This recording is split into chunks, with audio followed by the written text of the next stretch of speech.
How do stereotypes and biases affect our self-perception and how others perceive us? Hi, I'm Ava Brown. I'm Jasmine Mendoza. And I'm Kourtney Lee.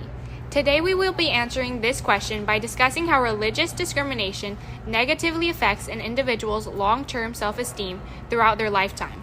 As a group, we have read the book The Life and the Crimes of Hoodie Rosen, which is a fictional story about a young boy named Hoodie Rosen.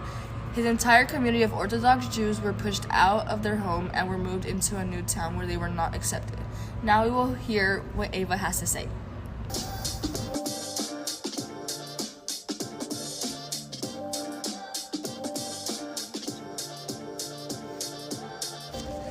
It is extremely important to know that there are qualities that make you and I different. Once we learn to embrace these differences, it will help us understand how our unique perspectives, strengths, and experiences allow us to come together to create deeper and more meaningful collaboration. In the book we read, the main character spent a good portion of his time with an outsider girl, Anna Marie, who he began to like. His father viewed that relationship negatively and starts to look down on Hoodie because he is betraying himself, family, and friends.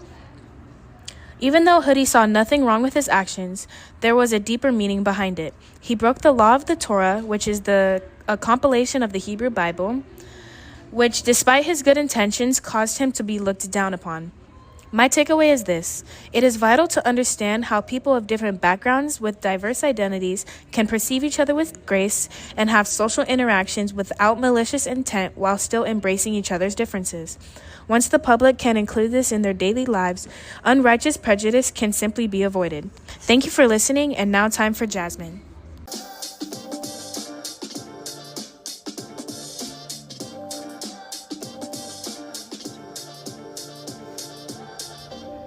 So stereotypes and biases are a big thing in the book The Life and Crimes of Hoodie Rosen. It can put thoughts in your head about yourself and lower your self-esteem, and when you do begin to look deep into those stereotypes being said about you, it's tough to remember how great you really are. It's like you get caught up in this vortex of feeling bad about yourself, which then makes the stereotypes feel even more true. For example, the poem An Ode to the Nose talks about having confidence in who you are and where you come from, such as letting it be an example of where you belong and enunciate who you are, not having shame in where you come from or who you are or what you look like. The poem mentions a lot about self-confidence and having self-confidence in yourself and your features. This poem reminded me a lot about the quote that I saw from the website Behavioral Essentials that talks about whenever you have a negative thought in your head, try to replace it with a positive one, and soon you will start to see some positive results and an improvement in your self-confidence.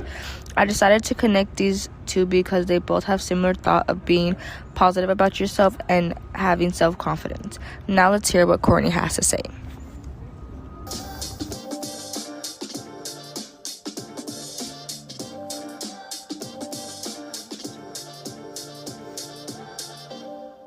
Stereotypes have a big influence on how people see themselves and others.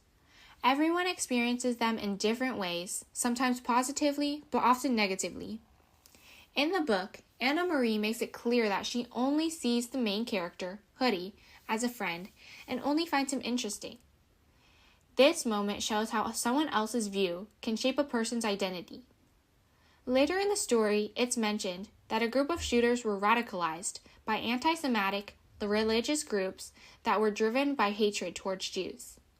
This shows how dangerous stereotypes can become when they are turned into extreme beliefs and violence, and how the same stereotypes can be seen in completely different ways depending on the person. We also see the emotional impact of stereotypes in Christopher Soto's poem, All the Dead Boys Look Like Me. Soto reflects on how, at one point, seeing someone like him made him believe survival was possible, but that hope was shattered after that person that gave him hope had been a victim of dangerous stereotypes. Lastly, Peter Shepard and Stuart Oskamp explain that stereotypes are often used as shortcuts.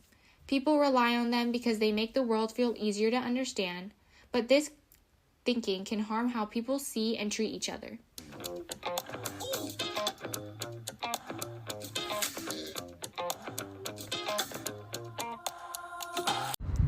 We hope you guys learned something today with this podcast and do a little self-reflection on how you treat others as well as yourself. Loving yourself and respecting those around you is mandatory for a well-revolving world, and it is vital to accept all because you never know what someone is going through. We hope you enjoyed your time listening to this podcast because we enjoyed making it for you. Thank you for listening.